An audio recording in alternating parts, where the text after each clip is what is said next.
itu yang berbeda.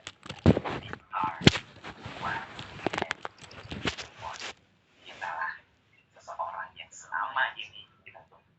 We are the change. Adalah perubahan yang selama ini kita cari. Bapak-bapak sekalian, saya hadirkan seorang ibu yang luar biasa pagi hari ini, seorang ibu yang berulang kali mendapatkan diagnosa, bahkan mungkin sudah nggak terkejut lagi seperti di awal-awal ketika mendapatkan diagnosanya, karena ini berulang. Maka Bapak sekalian, ibu ini memilih sebuah pilihan yang membuat kita harus berdiri dan berdoa kepadanya. Saya hadirkan Ibu Tuti, Ibu Turizan Wahyuni. Assalamualaikum Bu Tuti. Waalaikumsalam, Dok. Bu Tuti ada di Jakarta apa di Tanjung Pinang nih? Saat ini sedang di Jakarta, Dok, menunggu informasi obat untuk kemo yang udah metastase ke hati kankernya, Dok. Ya. Bu Turizan Wahyuni, ya. Boleh diceritakan sedikit tentang bagaimana awalnya mengalami kanker dan ya, sampai di kondisi saat ini. Baik, Assalamualaikum warahmatullahi wabarakatuh. Selamat pagi, salam sejahtera buat kita semua. Saya Turizan Wahyuni, biasa dipanggil Aling Tio karena saya adalah orang Tionghoa.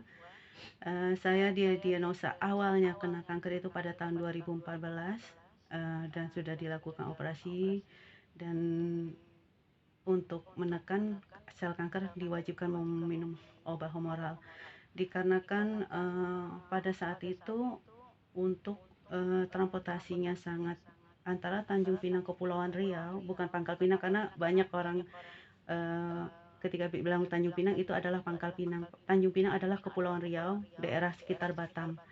Nah, itu untuk jarak tempuhnya sangat jauh ke Jakarta. Ketika tahun tersebut di daerah Tanjung Pinang itu belum ada dokter spesialis untuk kanker. Bahkan rumah sakit pun ketika payudara saya mengalami luka, dan untuk pasien-pasien kanker biasanya kalau apabila ada luka itu mengeluarkan aroma yang kurang nyaman. Nah, di rumah sakit karena bukan rumah sakit khusus untuk pasien kanker, akhirnya saya dirumahkan. Dilakukanlah pengobatan itu di rumah. Nah, ketika itu ada salah seorang, saat ini adalah Kepala Dinas Kepulauan Riau, Kepala Dinas Bintan Timur, yaitu Bapak Dr. Gama. Nah, itu menasihati saya ketika melihat rumah saya saya udah muluk Islam tapi masih ada peralatan-peralatan untuk ibadah secara Buddha. Dinasihati secara baik, kamu udah ditegur sama Allah, udah diberi hidayah sama Allah, kenapa kok masih seperti ini? Kamu harus ada pilihan, ketika pulang nanti kamu harus kemana. Nah, ketika itu saya berpikir, iya ya, ntar saya nggak bisa masuk mana-mana nih, gitu. Nah, akhirnya saya mengucapkan lagi 2 kalimat syahadat pada tahun tersebut dipimpin sama Dr. Gama. Nah, karena jarak tempuh yang jauh, saya tidak melakukan pengobatan untuk mengambil obat humoralnya. Nah, itu pada tahun 2017 dia diperiksa lagi, saya merasakan ada kelainan di Pertama kali waktu itu tahun berapa? 2014, 2015 dokter mengatakan clear. Akhirnya saya udah sembuh. Pengetahuan saya tentang kanker ketika itu betul-betul nggak ada, dan saya udah sembuh nih, nggak perlu saya lakukan lagi pengobatan. Saya stop obat humoral yang harus saya minum 5 tahun, saya stop. Nah, 2016 akhir menjelang 2017 saya merasakan ada kelainan lagi, dan saya melakukan pemeriksaan awalnya di rumah sakit RSUP, dibedah, di biopsi kembali, hasilnya ini ganas. Jadi saya dirujuk lagi ke Batam, di rumah sakit Bung Fatimah, ketemu sama dokter Indra Hidayah Slegar, itu dokter yang sangat luar biasa mensupport saya. Beliau mengatakan, Bu, kita operasi aja lagi, kita angkat ulang kembali, dan kita bersihkan keseluruhannya. Jadi sistemnya bukan sistem sayatan, tapi sudah merupakan model kikisan. Jadi saya itu punya luka nggak ada jahitan, tapi model seperti lubang begitu. Oh iya dok, karena saya tahu Dr. Indra adalah seorang ahli di dalam di Batam, merupakan dokter ahli untuk kanker payudara. Saya pasrahkan semuanya, saya ikuti anjuran beliau untuk baik untuk kemonya. Selesai kemo, saya melakukan radiasi di rumah sakit Dermais kembali. Di situ saya radiasi dan 35 kali karena saya stadium 3C ketika itu. Nah, selesai radiasi di rumah sakit Dermais itu diadakan evaluasi. Ternyata sudah ada di paru.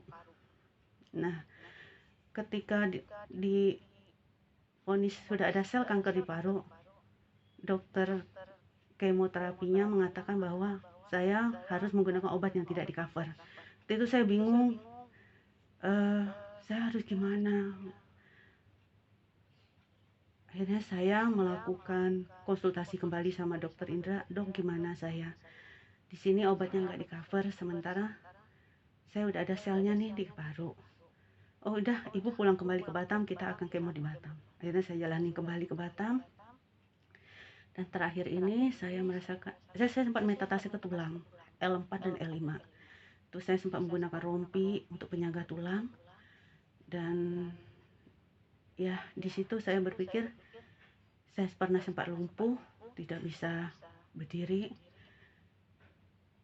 Saya mulai down, rasa percaya diri saya mulai sedikit demi sedikit hilang. Saya mulai pasrah awalnya.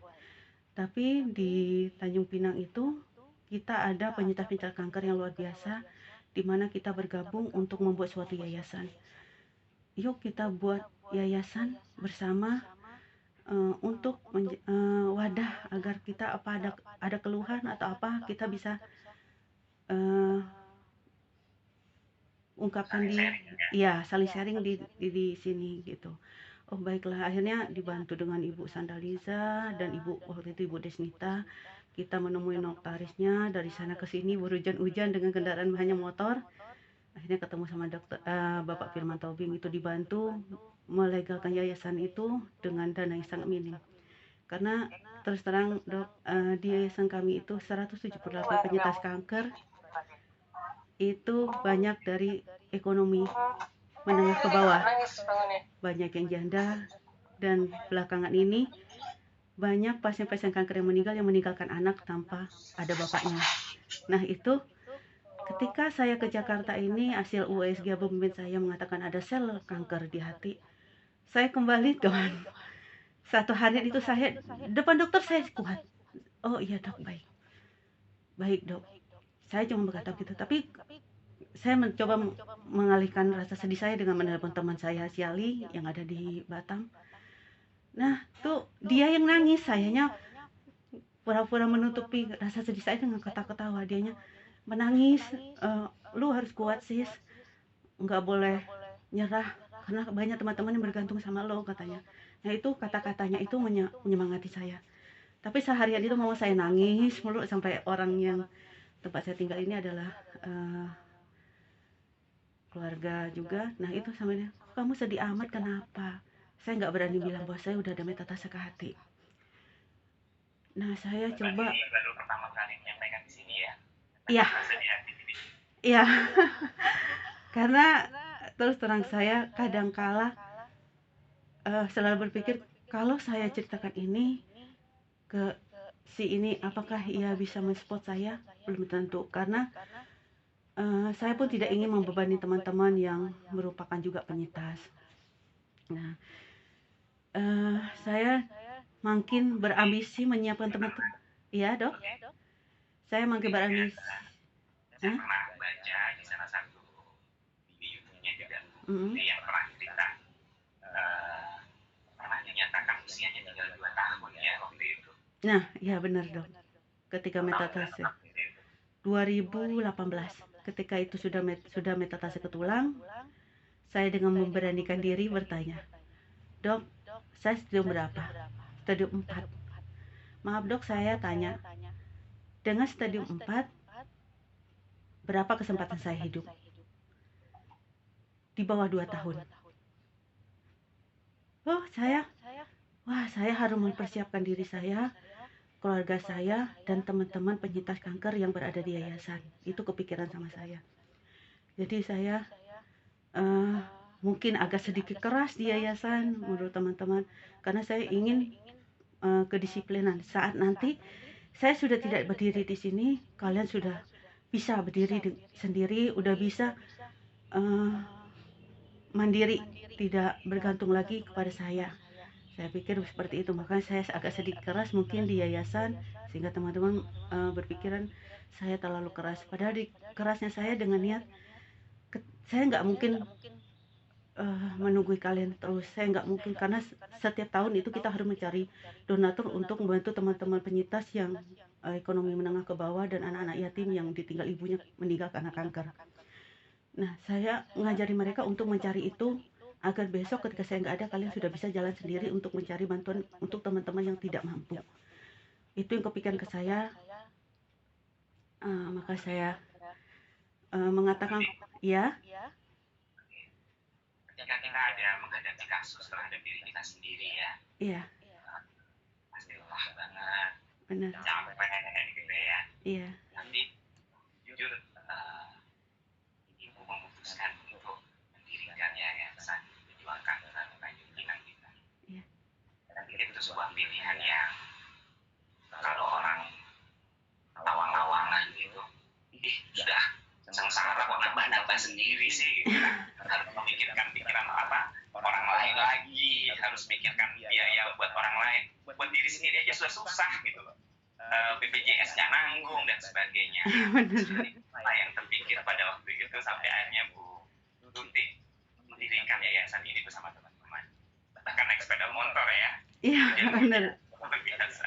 Nah, karena ketika itu waktu awal-awal berdiri yayasan, saya cuma berpikiran agak ada tempat wadah kita saling sharing atau memotivasi antara penyintas kankernya. Nah, makin ke depan setelah saya jalan selama 3 tahun, itu ternyata saya merasa teman-teman penyintas itu adalah saudara saya. Dan ketika saya melakukan, saya penyintas tapi ada penyintas yang misalnya nggak mampu untuk membayar home care.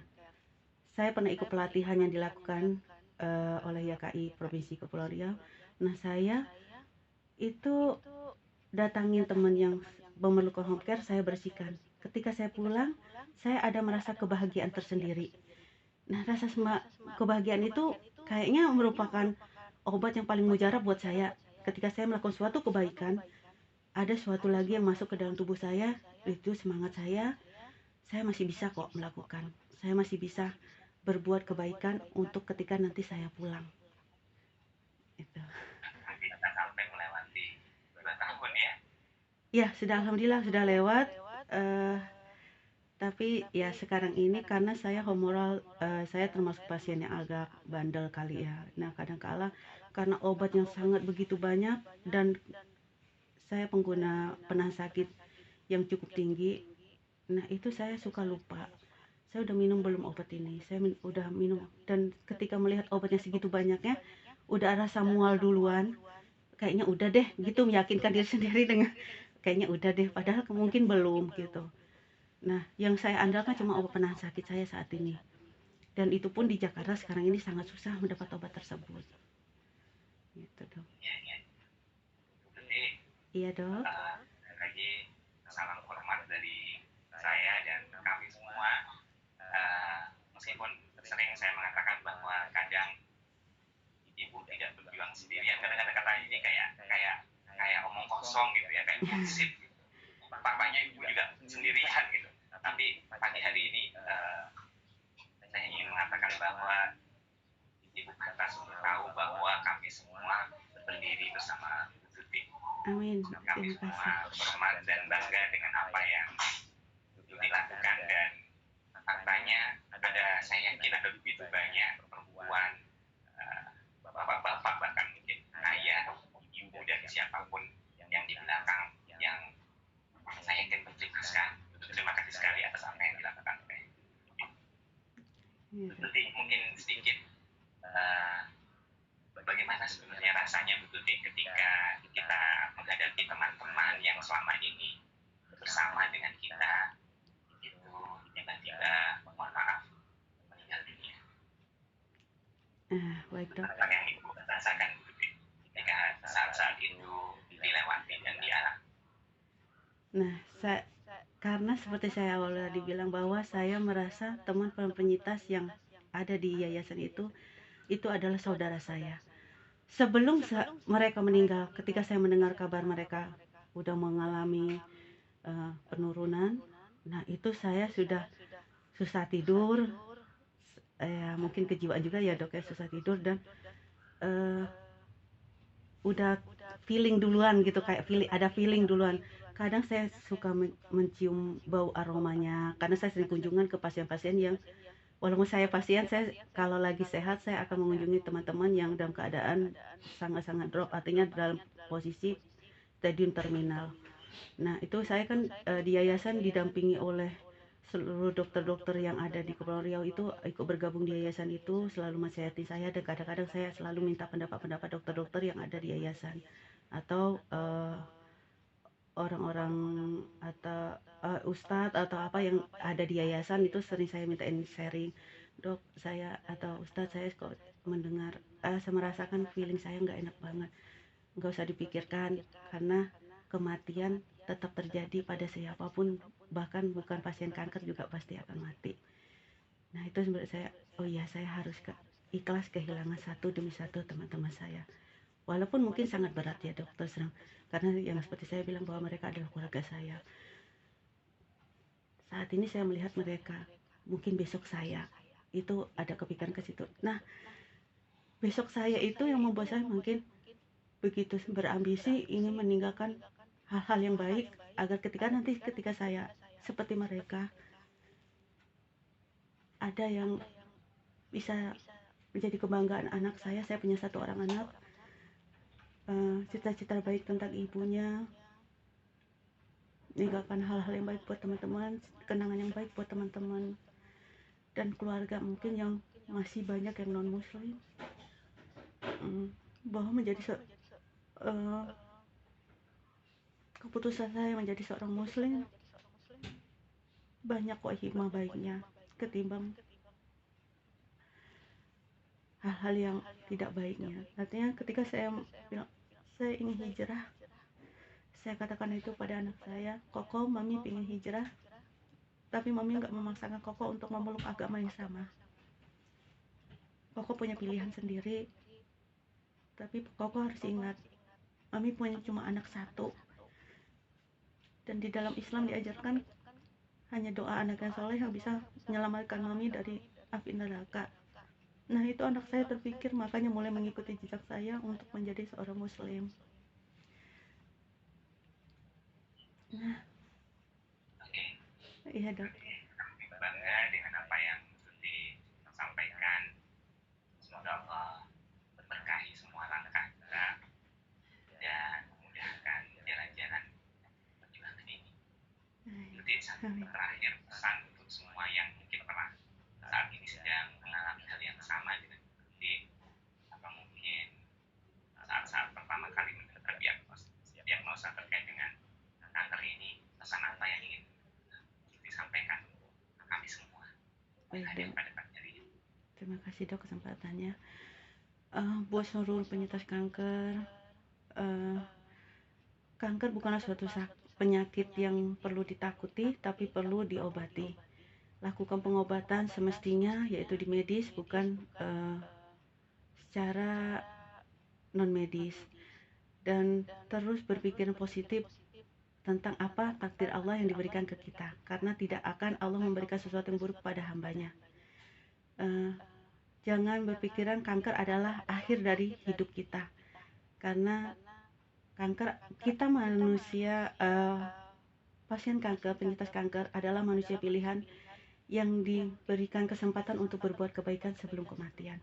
Jadi teruslah semangat, teruslah menjadi motivasi, selalu memotivasi dan menjadi inspirasi buat penyintas-penyintas kanker lainnya. Bukan hanya saya, tapi semua penyintas kanker bisa melakukan hal yang sama. Buatlah satu kebaikan, satu harinya paling tidak satu kebaikan, untuk kita persiapkan untuk nantinya. Itu dok. Terima kasih Bu Tuti. Sama-sama Pagi ini dok. menjadi hangat sekali dengan kehadiran Bu Tuti bersama kita. Alhamdulillah. Berarti sebuah kesempatan untuk sebuah kebaikan. Ya. Bapak Ibu sekalian, pagi hari ini saya tutup dengan sebuah kurva. Kurva ini di dunia kesehatan jiwa dikenal dengan kurva post traumatic growth. Siapapun pasti pernah mengalami hal-hal sulit dalam kehidupannya. Paling banyak di antara kita akan keluar menjadi orang-orang yang resilient, pulih seperti sebelumnya. Tapi mungkin juga ada yang harus menghadapinya dengan mengalami stres, mengalami trauma, mengalami kecemasan, kesedihan, atau mungkin bahkan pilihan terburuk ketika suicide thought, pikiran untuk bunuh diri itu datang terus dan akhirnya mungkin lanjut. Bapak Ibu sekalian, saya menyampaikan bahwa kondisi yang tidak nyaman ini tidak akan menjadikan kita apapun selain sekali lagi membuat kita mengalami post traumatic growth. Dan faktanya tidak banyak yang melewatinya, hanya 2,5%. Mereka yang tumbuh, mereka yang hijrah, mereka yang berkilau karena proses trauma yang dilewatinya, karena kesulitan-kesulitannya, karena kesedihan-kesedihannya, karena cercaan-cercaannya, karena diagnosanya, atau mungkin karena rasa sakit yang dialaminya. Tidak menjadikan mereka apapun selain menjadikan mereka tumbuh, segar, berkilau, lebih baik dibandingkan sebelumnya. Bapak Ibu sekalian, bangga, bahagia, dan optimis melewati hari kita. Insya Allah kita akan menjadi 2,5%, 2% yang akan melewatinya, jatuh, belajar, dan kita akan terus tumbuh setiap hari, menerima banyak sekali hikmah dari Allah atas perjalanan hidup kita. Semoga ini jadi inspirasi buat kita semua. Sekali lagi, semua yang terjadi itu adalah sebuah given, pasti terjadi. Tentang apa yang di depan, kita akan melewatinya dan kita akan belajar dari semuanya. Selamat mendapatkan 2%. Semoga kita akan tumbuh setelah. Terima kasih ada kesempatan untuk bisa berbincang bersama saya dan 3 orang sahabat guru yang sangat luar biasa, Mbak Maryam, Mbak Farida, dan Ibu Tuti, Ibu Aling. Terima kasih. Terima kasih. Assalamualaikum warahmatullahi wabarakatuh. Waalaikumsalam warahmatullahi wabarakatuh. Ya, itulah tadi cerita yang gimana ya kita menyimpulkannya. Sungguh pelajaran yang luar biasa, karena saya juga pernah mengalami gitu. Di saya sekarang itu kena kanker dan sudah diangkat satu payudaranya. Dan itu saya jalani masih ketika kuliah di Universitas Muhammadiyah Malang. Saat itu juga belum bekerja karena nikahnya masih pas kuliah dan sudah memiliki 2 orang anak. Jadi cari bantuan sana sini nggak dapat. Akhirnya saya pulang ke rumah mertua dan dibantu oleh salah satu pondok pesantren. Akhirnya bisa berobat. Ada banyak saran, disuruh ngurus BPJS dan sebagainya, tapi nggak bisa. Saya urus di tempat istri, tapi ternyata dibawa ke rumah sakit nggak bisa dipakai katanya, karena baru bikin dan sebagainya. Hanya nyari bantuan sana sini, berobat dan sebagainya dengan tabungan yang ada. Waktu itu masih kuliah, jadi bekerja pun saya tinggalkan semua karena 2 kali kesempatan yang saya pikir luar biasa. Istri itu 2 kali itu nggak bisa bangun, jadi pulang kerja itu udah sama anak 2 di rumah dan nggak bisa bangun. Bahkan waktu itu saya kira udah nggak ada gitu. Akhirnya saya memutuskan untuk berhenti kerja dan saya bawa pulang gitu ke rumah mertua. Dan saat ini juga saya punya keluarga yang tadi seperti Bu Farida juga yang masih dalam pengobatan. Yaitu memang tadi luar biasa, dan saya pikir tidak perlu hal yang banyak saya simpulkan karena pelajaran itu adalah pelajaran penting buat kita yang mungkin dalam itulah tadi yang Allah bilang ya, la yukallifullahu nafsan illa usaha. Jadi Jadi tidak ada segala sesuatu yang ada pada diri kita, permasalahan ataupun hal-hal yang Allah berikan kepada kita, kecuali kita bisa melewatinya semua. Dan yakinlah bahwa kita mendapatkan persoalan itu, bahwa kita akan dinaikkan derajat kita. Ya. Orang-orang yang luar biasa yang hari ini kita bertemu, Dr. Catur yang tadi diberi kesempatan 2%, tapi bisa melewati semuanya dengan baik, karena hidup kita ini bukan soal angka-angka ya, angka-angka matematika yang bisa dihitung pada hakikatnya, tapi semua tergantung bagaimana kita bisa melewatinya, kekuatan kita, keoptimisan kita, dan itu bergantung juga pada Allah Subhanahu Wa Taala. Bu Maryam tadi ya, dengan segala hal yang dilewatinya, penuh penghayatan, yang akhirnya dengan renungan panjang itu dia melewati semua itu dalam hidupnya. Dan Bu Farida juga tadi, saya pikir schizophrenia itu yang saya ketahui dan saya pelajari adalah hal yang berbeda daripada umumnya yang kita pahami dengan kata, mohon maaf, gila ya. Sama, saya punya Pak D itu dikatain orang kampung itu gila, tapi kalau dalam menurut saya nggak gila, dia diajak ngobrol masih bisa, cuman ya memang tadi ada halusinasi tadi yang mengikuti dia, jadi dalam kesempatan sendirian itu sering berbicara sendiri, marah-marah dan nggak jelas.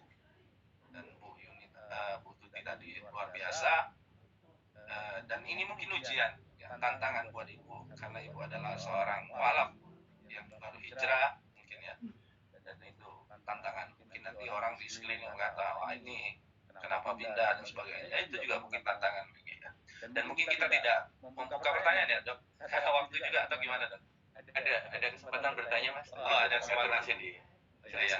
Ini Bu Wahyuni masih angkat tangan, mungkin ada yang Bu Yani, ada yang mau disampaikan? Ya baik, makasih banyak Dr. Catur, Mas Indra yang udah memberi kesempatan. Sini saya cuma ingin mensupport Mas Indra juga sebagai seorang pendamping penyintas kanker yang sangat luar biasa mendampingi istrinya yang sempat down seperti itu, karena penyintas kanker sangat-sangat membutuhkan sokongan atau dukungan dari keluarga paling utama, dan tapi intinya penyintas kankernya juga harus mempunyai diri sendiri, harus mempunyai semangat dan harus bisa memotivasi diri sendiri untuk bangkit. Jadi dikuatkan dengan pendamping seperti Mas Hendra dan lingkungan seperti Dr. Catur yang sangat peduli juga kepada penyintas kankernya. Terima kasih. Terima kasih Bu Tuti yang masih menyempatkan untuk menyampaikan ini. Terima kasih. Monggo, jika ada yang persilakan, jika rekan-rekan sekalian ada yang mau bertanya atau diskusi, tinggal angkat tangan saja, mungkin raise hand. Satu lagi boleh Dok, mau tanya Dok? Oh ya, silakan Bu. Nah, Bu Tuti.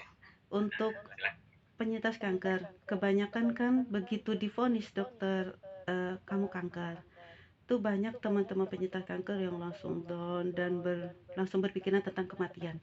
Nah, apakah itu termasuk salah satu kejiwaan yang perlu didampingi oleh dokter-dokter psikiater, Dok? Makasih.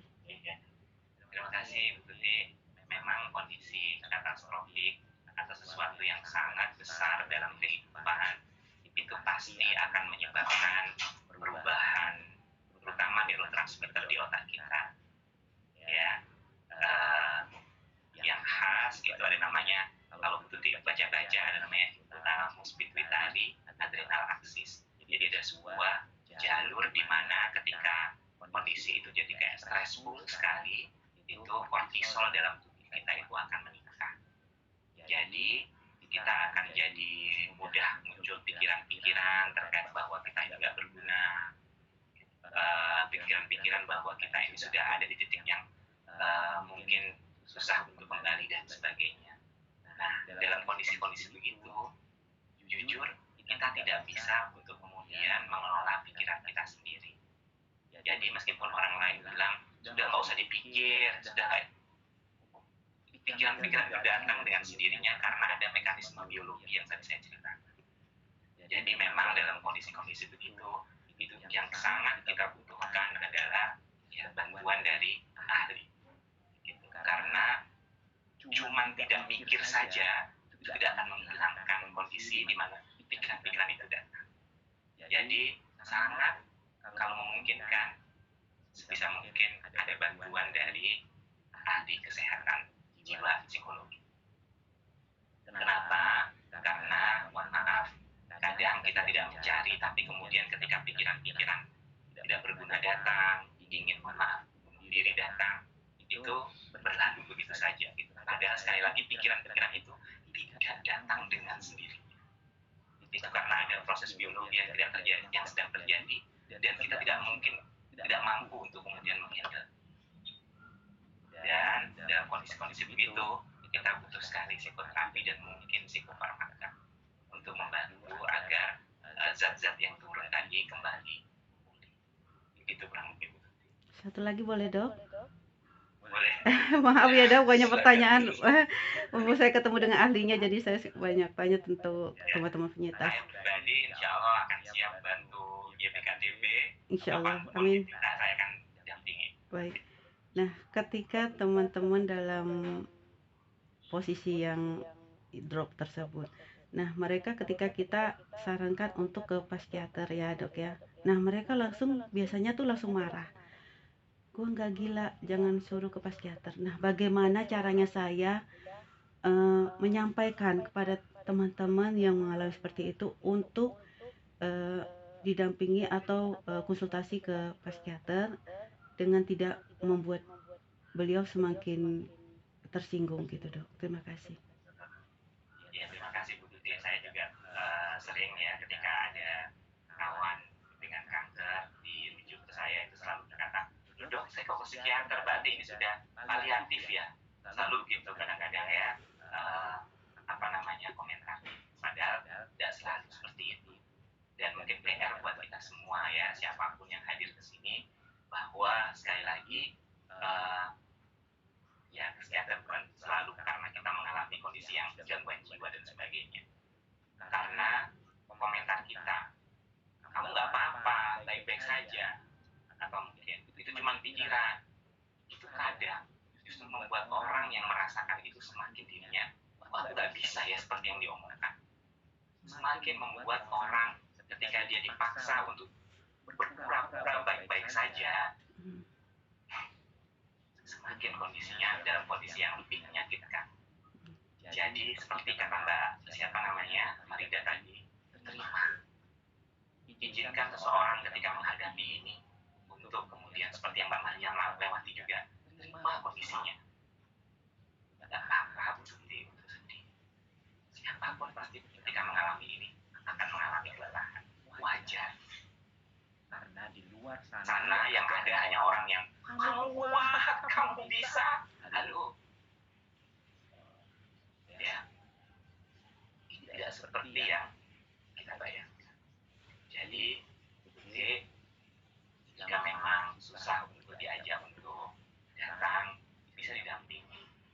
Ya, ayo saya temani, kita cerita saja ke psikiater. Sekarang udah banyak sekali, atau kalau perlu datangkan psikiater itu dalam konteks yang normatif.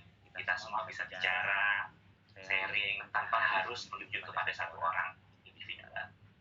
Nah, ketika orang sudah tahu, oh ternyata faktanya seperti ini, oh ternyata seperti itu, oh ternyata tidak seperti yang saya bayangkan. Kadang kita takut karena kita tidak memahami. Kadang kita membuat sebuah batasan karena kita hanya berasumsi. Padahal faktanya tidak seperti yang kita bayangkan.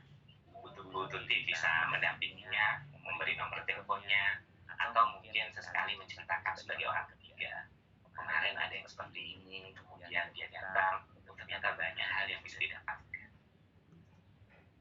Ya, terima kasih, Dok. Termotivasi, tapi intinya kami semua, saya pribadi siap ya untuk membersamai. Terima kasih, Dok. Terima kasih, Dok. Terima kasih Bu Tuti atas pertanyaannya atau konsultasi. Ya mungkin terakhir satu lagi ya, karena waktu kita juga cukup ini. Silakan kalau ada yang mau bertanya lagi. Oh ini yang muncul di saya Pak Saifuddin. Arif Nawang dulu. Arif Nawang dulu. Baik. Ya, saya persilakan Pak Arif Nawang. Terima kasih. Cek. Iya, silakan. Assalamualaikum warahmatullahi wabarakatuh. Waalaikumsalam. Alhamdulillah, semoga atas kesempatan yang diberikan. Saya termasuk salah satu penderita epilepsi, Dok. Epilepsi udah lebih dari 15 tahun. 15 tahun, jadi itu mulai muncul udah lebih dari 15 tahun. Jadi tiap hari saya mesti harus konsumsi obat, kemudian juga kontrol rutin ke, dan yang saya alami saat ini ya sewaktu-waktu epilepsi saya bisa kambuh, bisa di rumah, bisa di kantor, dan di mana saja. Yang ingin saya sampaikan adalah mungkin hal ini menyangkut kondisi fisik dan pribadi saya. Berhubung misalnya kita dalam lingkungan profesional, maksudnya saya sebagai PNS, jadi kadang terpikir oleh saya kan dalam suatu lingkungan kerja kita kan berpikir kita ingin menunjukkan kinerja kita yang bagus, tapi kadang juga muncul dengan adanya kondisi saya itu, apakah saya mampu dengan kondisi saya saat ini. Sementara kalau saya ya mungkin apakah saya subjektif atau gimana ya, kalau misalnya melihat kinerja kawan-kawan bisa di lingkungan kerja, insya Allah kalau kinerja kita nggak kalah lah dengan kawan-kawan yang lain, tetap bisa berusaha untuk menunjukkan kinerja yang baik. Namun mungkin dengan kondisi kita kan terpikir yang kadang membuat saya down itu ya, apakah dengan kondisi saya ini akhirnya misalnya kawan-kawan sudah posisinya sudah memiliki jabatan-jabatan yang lebih tinggi, yang kita harus akhirnya kita dengan kondisi kita terhalang dengan kondisi yang saya alami saat ini. Saya bisa menangkap apa yang dimaksud. Mungkin demikian, kira-kira gimana untuk mensikapi. Terima kasih. Assalamualaikum warahmatullahi wabarakatuh. Waalaikumsalam warahmatullahi wabarakatuh. Terima kasih Pak Adis atas apa yang disampaikan. Saya tahu memang ini hal yang tidak mudah dilewati. Epilepsi itu juga paling sering disamai oleh depresi, Pak. Kenapa terjadi? Karena epilepsi itu dia mengalami mekanisme namanya mekanisme healing. Jadi ada di otak kita ketika kita mengalami kejang, itu ada sel-sel saraf yang juga mengalami detik-detik itu seperti kayu bakar yang terbakar. Ketika kita kejang, ada bagian-bagian tertentu yang sudah mengaktifkan dan memudahkan orang-orang dengan epilepsi itu juga mengalami depresi, penurunan self-esteem, penurunan percaya diri, terus kemudian cenderung merasa bahwa orang lain membicarakannya, cenderung merasa tidak bisa melakukan banyak hal. Kadang orang-orang tidak mengerti, seolah-olah kita, mohon maaf ya, terlihat malas.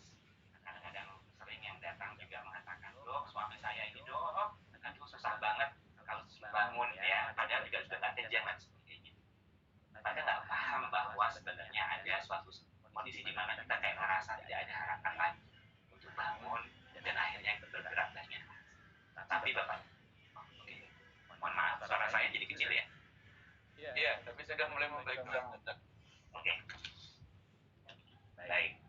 Jadi Bapak Ibu sekalian, itu hal yang mungkin sekali terjadi. Penyakit kronis, penyakit kanker, kemudian epilepsi, dan banyak penyakit stigmatika yang lain yang kadang juga membuat kita jadi down, jatuh sekali. Tapi Bapak Ibu sekalian, saya ingin mengatakan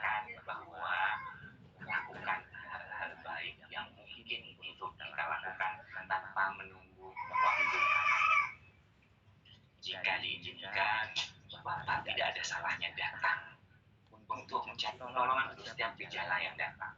Mungkin epilepsi Bapak perlu kontrol rutin ke dokter spesialis saraf. Ya, pasti akan ada banyak sekali omongan, jangan minum obat terus, urusan ginjal, dan sebagainya. Mereka nggak pernah tahu, Pak. Nanti kalau Bapak yang lagi, mereka juga nggak akan nolong Bapak. Mereka sibuk berkomentar. Jadi, lewati hal-hal yang demikian. Ya, jika memang diperlukan, Bapak bisa berdatang ke ahli kesehatan jiwa. Itu terkait dengan kondisi yang kita. Terkait dengan kondisi spiritual kita, Bapak boleh datang ke ustaz, ke kiai, ke siapa. Ya, ada yang berkomentar, dok, dulu di zaman Nabi nggak ada psikolog, nggak ada psikiater dulu, dok. Dulu di zaman Nabi juga nggak ada dokter bedah, nggak ada polisi, nggak ada yang itu ya. Tidak harus untuk kemudian ketika kita mengalami kondisi begini, kita melewatinya sendirian. Arif, sekali lagi, tidak harus kita lewati ini semua sendirian. Dan faktanya, ada banyak sekali teman-teman yang menguatkan. Ada komunitas epilepsi di Surabaya bergabung. Ya, kita bisa melakukan banyak hal di tempat yang menurut kita aman, karena semuanya orang juga pernah mengalami epilepsi di dunia itu. Ada juga kalau memang tidak ada, ayo kita bikin tempat Pak Arif komunitas epilepsi. Hanya sekali lagi untuk mengatakan bahwa epilepsi atau penyakit apapun yang nggak ada satupun orang yang ingin mengalaminya dan itu ditetapkan pada diri kita, itu bukanlah akhir dari segalanya.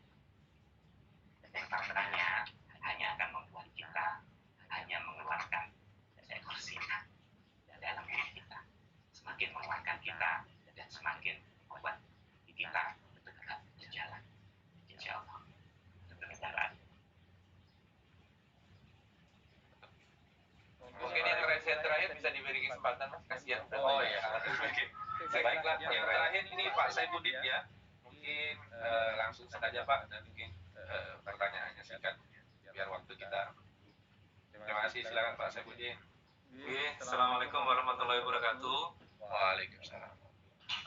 Mungkin diskusi saja, Dr. Catur dan Bapak sekalian. Alhamdulillah ketemu teman-teman lama. Jadi terkait tadi kan disampaikan, saya banyak belajar dari ibu pembicara tadi, bagaimana kita belajar hidup lebih baik lagi. Kemudian mungkin sedikit diskusi saja ya terkait dengan masalah penyakit. Yang tadi mengenai penyakit kanker, sebenarnya di dalam Al-Quran itu tidak pernah menyebutkan macam-macam penyakit ya, yang disebutkan adalah daging dan tulang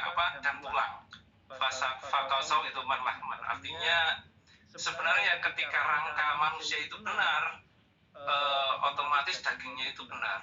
Jadi sebenarnya sumber penyakit manusia itu berawal dari penyimpangan rangka. Kayak tadi kan ada epilepsi. Epilepsi kenapa sih? Ternyata badannya itu kendor sekali, sehingga reaksi tubuh ketika bermasalah, tubuh akan mengejang karena tulang ekornya terlalu masuk. Artinya sebenarnya permasalahannya itu dari tulang rangka. Mungkin saya ingin memberikan saran saja untuk yang tadi sakit kanker itu ada pengobatan, mungkin jadi alternatif ya, pengobatan Islami, namanya BLZ, pengobatan akhir zaman. Dr. Catur, mohon maaf,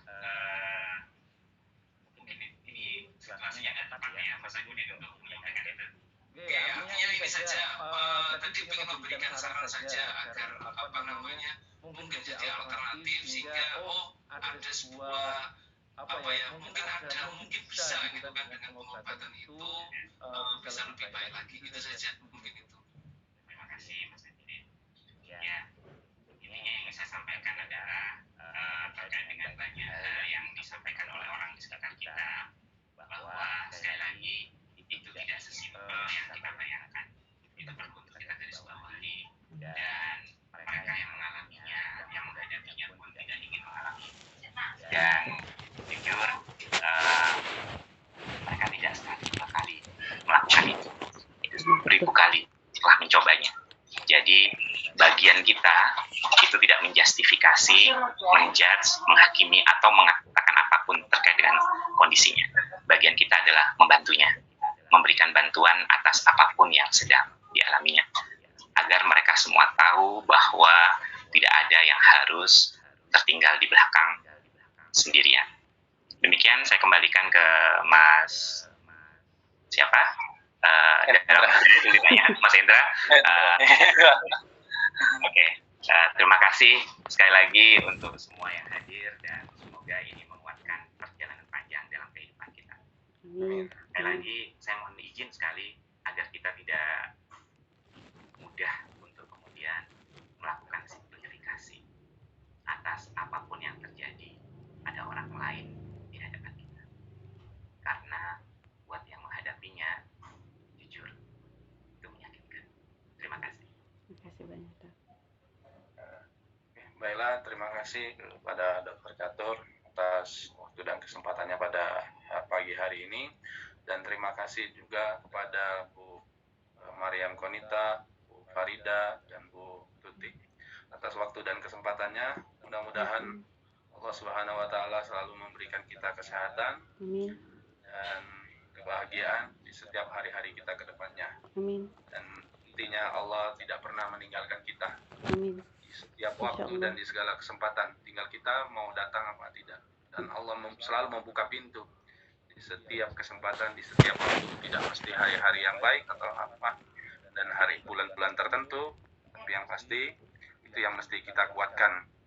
Tinggal kita datang ke Allah, selebihnya kita belajar pada orang-orang hebat yang ada di sekeliling kita, pada Dr. Catur, pada Bu Mariam Konita, Bu Farida, dan Bu Tuti. Itu saja mungkin dari saya sebagai moderator. Mohon maaf jika ada sesuatu yang kurang berkenan. Terima kasih sekali lagi kepada semua pembicara dan kepada Bapak Ibu yang sudah hadir pada kesempatan kali ini. Dan jangan lupa nanti kita IMR terakhir, yaitu di tanggal 8. Mudah-mudahan kita diberikan kesehatan sehingga kita bisa lagi bersilaturahim pada kesempatan pagi yang sama seperti ini. Itu saja dari saya. Terima kasih. Assalamualaikum warahmatullahi wabarakatuh. Waalaikumsalam warahmatullahi taala wabarakatuh.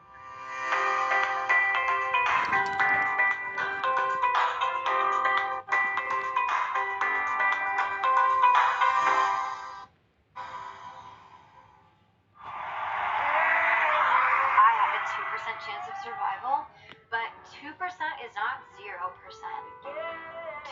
is something. And I wish people knew how amazing it is. Kalimat itu meluncur dari salah seorang kontestan America's Got Talent atau AGT tahun 2021. Ia mendapatkan penghargaan dari juri paling eksentrik, Simon Cowell, dengan Golden Buzzer untuk langsung menuju pertunjukan utama AGT. Jane adalah perempuan penyintas kanker yang divonis memiliki harapan hidup hanya tinggal 2%. Jane menyanyikan lagu gubahannya sendiri dengan melodi sederhana namun sangat kaya dengan makna, berjudul It's Okay. It's Okay menceritakan pengalaman Jane bertarung melawan kanker. Kata tersebut menjadi sumber kekuatannya. Jane tetap percaya bahwa apapun yang dia alami, semuanya masih dalam kadar oke untuk dijalani. Mungkin dia juga percaya bahwa Tuhan tidak akan pernah mentakdirkan sesuatu yang melampaui kadar oke hambanya.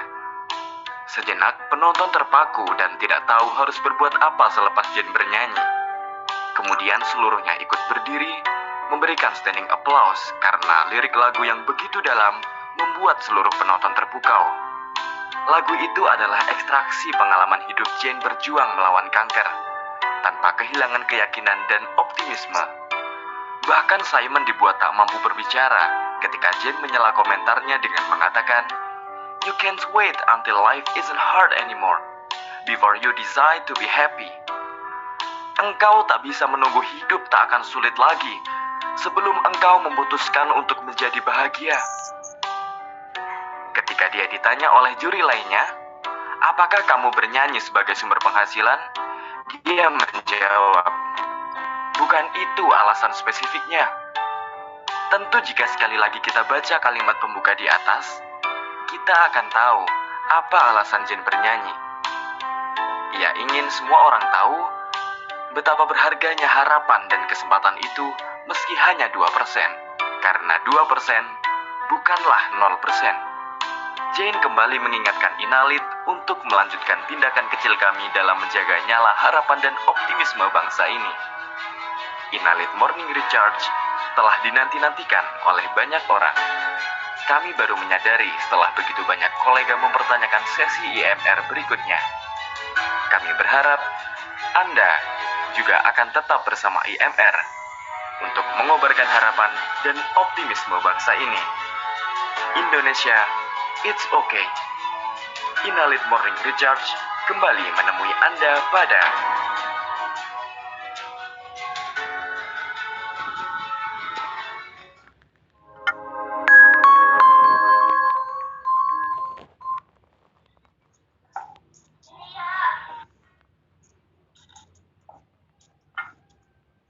Terima kasih semuanya, Bu Tuti, Dr. Rida. Izin pamit dulu. Iya, monggo. Izin pamit, Dok. Terima kasih banyak, Dok. Silakan. Terima kasih, Dok.